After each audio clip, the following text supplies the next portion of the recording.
with the national charity in-control partnerships which instigate self-directed support in health and social care policy and practice. Julie, very much appreciate you coming over at short notice. Thank you. Thank you for having me here. It's lovely to be back in Ireland. It's a long time since I've been in Ireland. And interestingly, the last time I was in Ireland was when Ireland was having a go at running partners in policy making. So I don't know whether anybody's familiar with that. But that's a course that was developed in America for sort of really supporting families to start getting some knowledge, some images of what's possible, some strategies on support. A lot of families said, well, yeah, providers get this training, social workers get this training, what do families get? You know, where do we get our knowledge? Where do we get our images of what's possible so that we're not asking for porridge? You know, how do we get that? And Partners in Policy Making was one of the courses that a colleague Lynn Elwell brought up from America to England, and it was with some of the Partners graduates in some respects that the project started for the In Control model. It was launched in England around 2003, thanks to people like Simon Duffy, who really helped to get In Control going and moving in England. And it was initially sort of a pilot project that was partially funded from the Department of Health and partly from the charity MenCap. So we've had really significant influence on the English public policy, initially in social care, certainly over the last few years, within the NHS and within the education department. So we're doing an awful lot of work around children with special educational needs and trying to find a way of individualising and getting personal budgets within special educational needs. We act directly and with others to drive change forward. We're still on the journey, you know, England certainly haven't got there yet, so we're still on a long journey of that change. And really just trying to facilitate what people have already talked about. How do you really facilitate that inclusion and not put people in a separate world? So our particular focus really is on people having the chance to self-direct the support and have that self-determination as to how their support looks. So In Control certainly best known for that, but absolutely core to our mission was the wide network of individuals themselves from the disability rights movement, the independent living movement, the inclusion movement, and certainly from Partners in Policy Making, which was a lot of families and parents. So it's really, really crucial part of the strategy. No different from what you're hearing now. You know, people were feeling as if people were pushed into this bubble of service land. People suggest going to day wasting centres. Have people heard that expression? So day wasting centres are all in this special world. So people who go to special swimming, it's called hydrotherapy. People who go to the swimming baths, it's called swimming. People who go trampolining in the special bubble, it's rebound therapy. Outside world, it's so a lot of families start saying it's like going down the rabbit hole in Alice in Wonderland. You know, we get down this rabbit, we end up in this different world of special and really pulled away from real life. And when we ask people, and certainly Simon did an awful lot of this, as did I, and you start asking people, well, what do you want? Consistently, the top three, no matter which group of people you asked all over England, was, I want something to love, I want something to do, a job, and I want something to look forward to. And when you start looking in that bubble, what's helping people to get a relationship, what's helping people to get a job, and what's helping people to think forward of what they want to do with their life? And then we started saying, well, there's not a lot within that service bubble that actually reaches them aspirations of wanting to be out in the real world. So one of the things was really looking at people's real wealth. You know, what people have they got around him? Certainly Rita was talking about what people were around her. Somebody was in the golf club, so that linked her daughter to be able to bake cakes for the golf club, or somebody's getting married in the family, that links her. So there's a whole wealth around people around an individual that it's very, very difficult to reach when you're in an isolated bubble in service land. Skills and knowledge, the strengths, abilities, knowledge. Who would have known? Would that be on an assessment of how confident somebody was, whether they could bake a cake? You know, so we were consistently looking at, you know, things that people can't do, rather than actually, what are the skills and knowledge, what are the assets of this person? The access, the money, having control over their lives, that bit would include what is now the personal budget in England. So that's included now. People have a right to a personal budget. It's law now that people can have a personal budget in England. So that's part of their assets. Their access to things, they should have the same access to everything that we have access to. You know, so if there's a need for exercise and swimming, off we go. There's a swimming bath in the real world, isn't there? Why aren't we using that? And then the biggest one in the centre is, again, what both mums were talking about, was that level of resilience. The well-being, the inner strength, what keeps them going when times are tough, you know, what keeps people really moving, that sort of fire in your belly, that persistence, that determination. So what families reported was that, yes, it's not all about the money, but what shifts power is money and knowledge. So it has to go beyond person-centred planning. It has to go beyond the visioning and images of what's possible. Yes, you need that knowledge, but you also needed the money to be able to attach to that plan. You know, so one of the things that we often said is, if I said I'll give you some money to go on holiday, who's coming to the Maldives? Who's going to Barbados? And then I said, you've got 50 euros. And suddenly it starts putting it into perspective then about how much you can use. But what it does give you is the power to do some realistic planning of how you might use that 50 euros towards what your dream is. And again, you've got that level of control with it. You know, so what families were saying is person-centred planning, in effect, with the money, you start getting that balance of the power shift from the knowledge and money. The scaling up, of course, has been massive challenges across England. And my view on this is that if you need those three things to really start scaling something up, the biggest thing that England have always focused on is processes.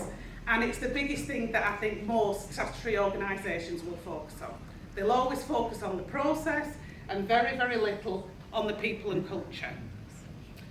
You know, so this is a lesson that we are learning now. So what you get in a lot of local authorities across England is that, you know, we'll do personal budgets, but really we'll do things exactly the same way. You know, so we'll give you a personal budget, but you can choose provider A or provider B. We'll give you a personal budget, but it'll be on a restricted card where you can only use provider A and B. So they sort of try and use the innovation, but bring it back to what they've always given. You know, so that's a real challenge for us now in England, is that we're still sort of shifting that culture and that people processes. And some of that is fear. You know, people are frightened of change. Some people are there's nothing wrong with the services we've got. Of course you should be grateful for the services we give. We're very good, we're very kind, you know, so there's that level. And of course there's control. You know, people are going to go out and spend this money on sex, drugs and rock and roll. I don't think we've found any that have spent, but there is that fear. There is a real fear of that, a genuine fear of it. You know, and so, but what happened, I think, in England is an awful lot of the money, the implementation was on the bottom two of this pyramid. So I don't know whether people have seen this sort of knowledge pyramid before. But certainly the data and information is what personal budgets are and how to do them. And that's when you get into that purely, this is what personal budgets are, you give the money to a family and they get onto it. If you don't get beyond that into the why you're doing it and what's best, they may well be doing things right, and I'm sure a lot of local authorities in England will say, well, we're doing things right because we're giving people a personal budget, but whether they're doing it well and whether they're doing the right thing of certainly what we envisage it to be in the first place is a different matter. So what you get there, if you're just giving somebody data, is this sort of scenario. So this is a leader saying, you know, come on, it's really important for leaders to get the staff motivated and do good work. And the leader goes out and goes, do good work! Okay, what's next on my list? You know, and you really, funny, but true. You know, I witness that often in England, in some local authorities in England, saying, yeah, we're giving people a personal budget. Okay, they've got their allocation on a prepayment card now. They can only have D or, you know, A or B. Off we go, that's done. and it's ticked off. So data and info are not, again, it's that real focus on what effort are you putting into shifting culture and what effort are you putting into people, investing in families and individuals themselves to drive the change. The two biggest cultural changes that certainly we at In Control have encountered is one from statutory services, this parental culture, we know best. We are the experts, we have got degrees in social work, we have got degrees in health, we are nurses, we know best. And absolutely, there are people who have an expertise in different condition-related or health conditions, yeah? But what they're not the expertise in is how somebody receives them in their life and their whole life, yeah? So there's this parental culture on one side, and then there's a dependency culture on the other. So for years and years, families, including my own family, were told, pick your worst day in hell, and then tell that to the services, because then you'll get more money, you'll get more resource. So you've got to try and find your worst day, the worst things about you, all the things that are wrong with you, in order to get the resource that you need then for your family member who you love. And that creates real perverse incentives then. So you get families, and I think somebody mentioned this earlier, who feel as if they have to abandon the people they love in order to get the resource. Yeah? And the statutory support then, if they're at an eligibility, sucks them into service land, and they become almost like a corporate parent to that individual. So it shifts people out of real life into that bubble. And that's not helpful for anybody. It's certainly not helpful for the family, and it's certainly not helpful for statutory services as money's getting tighter and tighter and tighter. What you don't want to do is pull people away from their own natural resource and their real wealth in the community. So it's about really getting beyond the data of personal budgets and getting a real true understanding of what this means for the movement for disabled people, for them to have the right to be in control. In England, we've got the law now. It's took us a while, but we've got it. We've got the Care Act. We've also got NHS mandate within there saying that people have both the right to ask and the right to get a personal health budget if you're on a specified continuing healthcare. So we're moving, we've got the law. So there's always that debate, isn't there, of, you can't change the law without changing human nature. You can't change human nature without changing the law. I don't know the answer to that. What I do know now is that in England the law's changed and we're still on that journey, and it's still a struggle for many people with disabilities and their families. So it really is about shifting that knowledge base now so that people know what their rights are, so that they're able to enact the law for them. The other thing In Control has spent a considerable amount of time on, certainly over the past 4 or 5 years, is watching the implementation of personal budgets, personal health budgets, and some of the planning system. And we call this our personal outcome evaluation tool. Really, it's listening to people. It's very practice-based evidence. It's listening to people and their experience of how it's impacted their life. So there's just a few slides, because I don't want to bore you with statistics, but I know some people love statistics. So the first thing was, the majority of people definitely believe that personal budgets make their life significantly better or better. So there's, absolutely that's there. What's interesting is that was consistent across all groups. So it didn't matter whether you was labelled as having a learning disability, physical disability, older person. It was fairly consistent across all groups that people felt the quality of life was significantly better. Who held the budget also made a big difference. So people who had a direct payment, who had the personal budget in the form of a direct payment, so what you was explaining, that cash in hand, absolutely had far more positive outcomes than those that had a council managed budget, where the council, the state, continued to hold it. You were told how much your budget were, but the council then managed it. So they were less positive than the ones who were direct payment.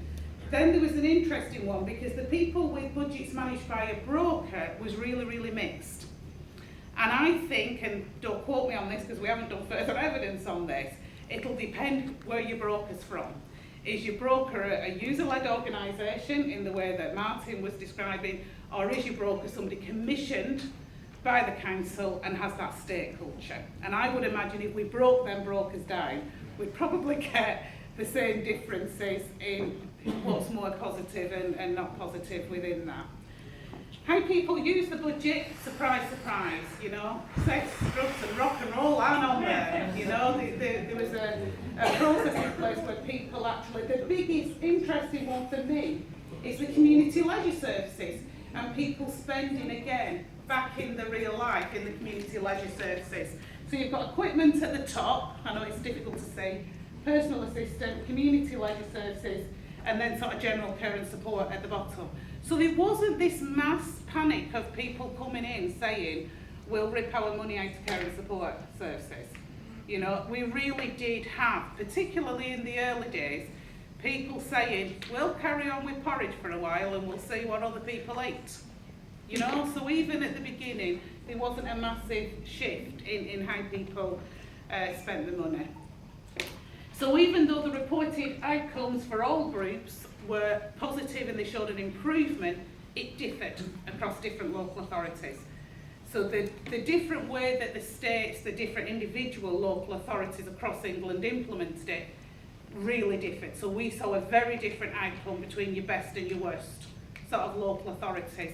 And a lot of that was to do with culture and whether they was working directly with people within their local authority. So when we've done further work with some of the best and the worst local authorities, we've seen definitely the ones that get the best results are the ones that invest in individuals, families, and they all collaborate together to make something work.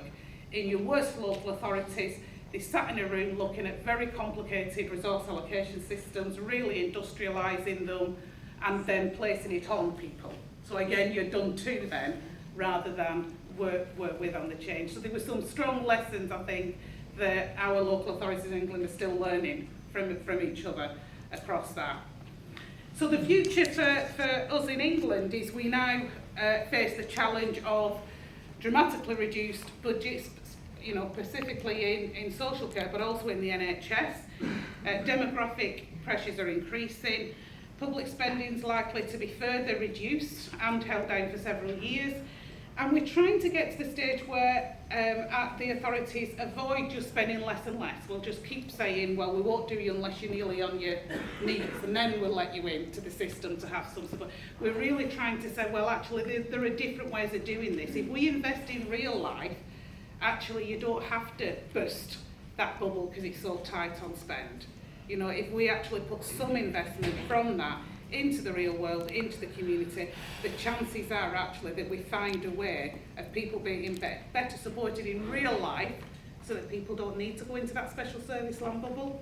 So we're really trying to work on new approaches of supporting people.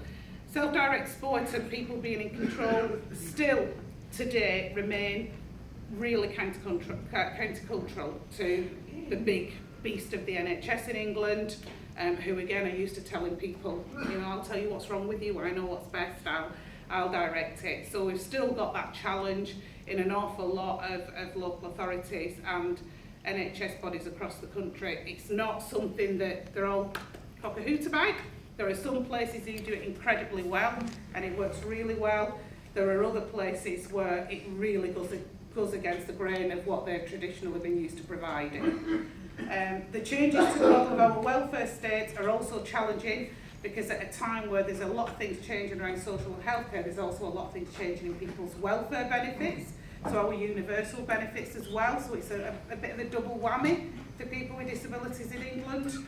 And the existing service models are resilient. Even under financial pressure, they still exist. So we've really got to find and keep finding new models to be expanded.